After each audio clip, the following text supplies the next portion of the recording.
গণতন্ত্রের দাফন করে গিয়েছিলেন তৎকালীন স্বৈরশাসক একনায়ক শেখ মুজিবুর রহমান।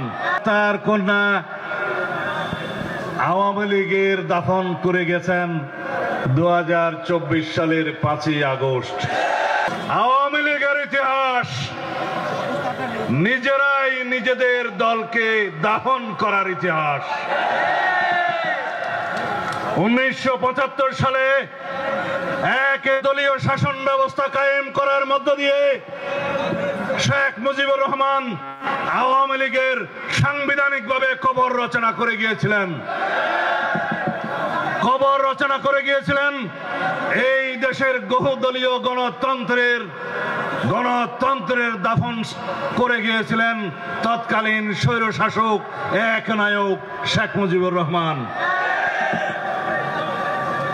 আর তার কন্যা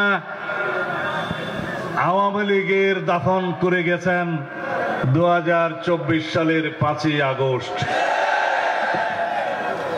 ছাত্র জনতার গণ অভ্যুত্থানের মধ্য দিয়ে 1969 সালে আইয়ুব খানের পতন হয়েছে।